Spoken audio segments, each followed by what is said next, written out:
Hello, my friends, and welcome back. Today's article that I'm going to discuss is about war crimes committed in Ukraine by the Russian military, according to Amnesty International and other organizations. And I don't know how the investigations were conducted, but nevertheless, this is their report. So this article comes from Reuters on May 6th, 2022 by Jonathan Landy, and it's titled Amnesty Says Evidence Shows Russian Troops Committed War Crimes Near Kiev. On Friday, Amnesty International reported that there was compelling evidence that Russian troops had committed war crimes, including extrajudicial executions of civilians when they occupied an area outside Ukraine's capital in February and March. Civilians also suffered abuse such as reckless shooting and torture at the hands of Russian forces during their failed onslaught on Kiev in the early stage of the invasion launched by the Kremlin on February 24th, the rights group said in a report. And I'm quoting, "These are not isolated incidents. They are very much part of a pattern wherever Russian forces were in control of a town or a village." Donatella Rovera, Amnesty's senior crisis response advisor, told a news conference in Kiev. Information collected by the group can be used hopefully for holding the perpetrators to account. If not today, one day in the future, she says. Russia, which calls the invasion special operation to disarm Ukraine and protect it from fascists, denies its forces committed abuses. Kiev and its Western backers say the fascism claim is a false pretext for an unprovoked war of aggression. Yeah, but it was not only about that. It was about NATO expansion. That's another thing, and the the whatever incidents occurred against the Russian population in Ukraine, but that's left out always.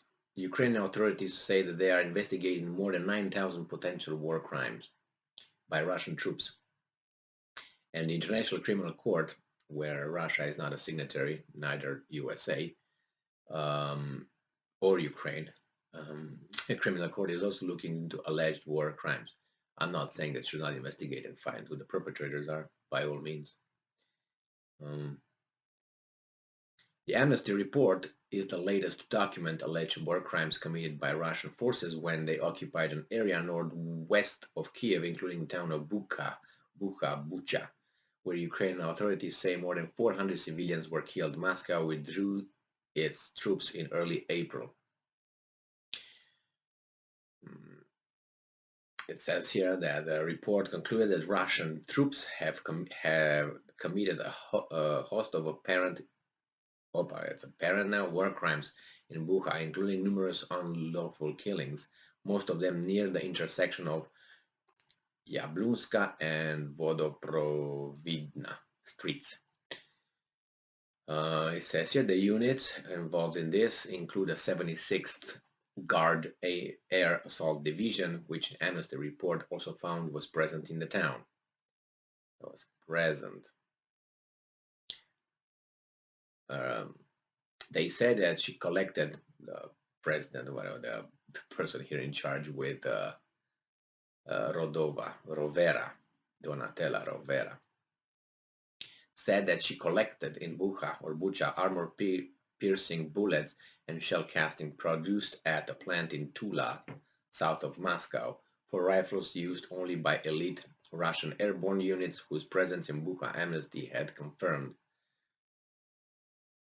It says that Amnesty said it had documented 22 cases of unlawful killing by Russian forces, most of which were apparent extrajudicial executions. So bang bang, no, not even a summary.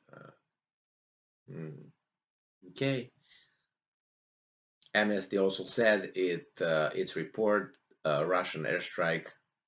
It said in its report Russian airstrike that hit 8 residential buildings on March 1 and 2 in the town of Borodiania Borodyanka, killing at least 40 civilians, were disproportionate and indiscriminate and apparent war crimes.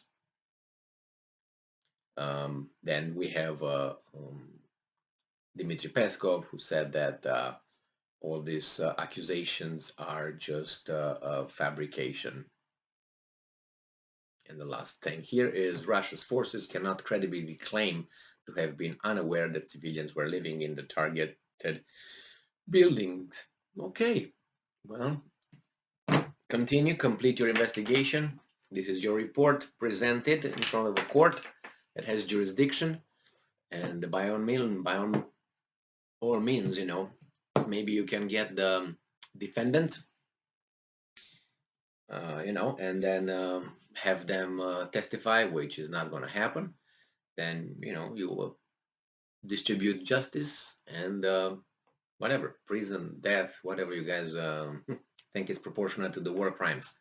Maybe hanged like the Nazis after Nuremberg trial and on the spot in various areas in Germany when the liberators came and took care of stuff. Well, nevertheless, as I always said, justice.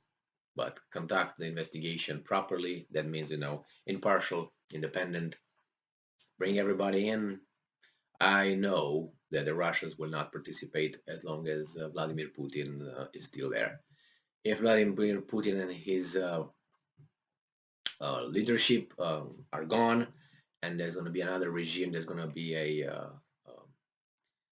how do you call that, vassal regime, then yes, these people will be all charged, hanged, and displayed like Mussolini in Milano, upside down and urinated and with his head like this.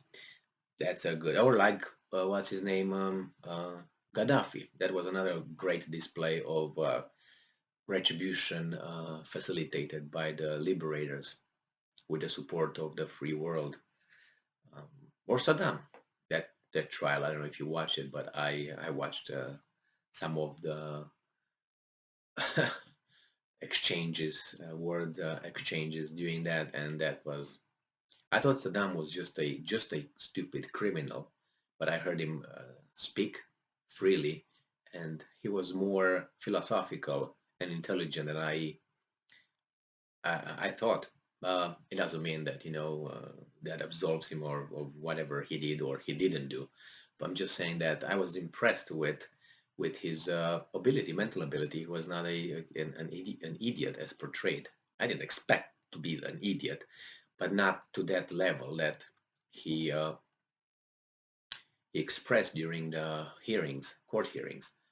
And that's why I don't believe the experts or these guys that tell me about X, Y, and Z are like this, like this, like this. They put all these labels, bam, bam, bam, and you're supposed to believe them. Listen to the people, and you're going to find out much more than these guys are telling you either way.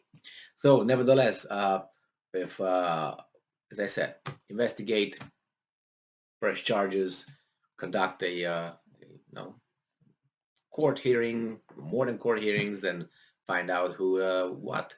But as I said, if Putin is still in power, this is not going to happen. On the international scale, if Putin is gone, then Russia could take its pants off, bend over, and be gang raped. All right. Thank you very much for being with me again today. Stay strong, stay smart, look for the truth, and be just. See ya.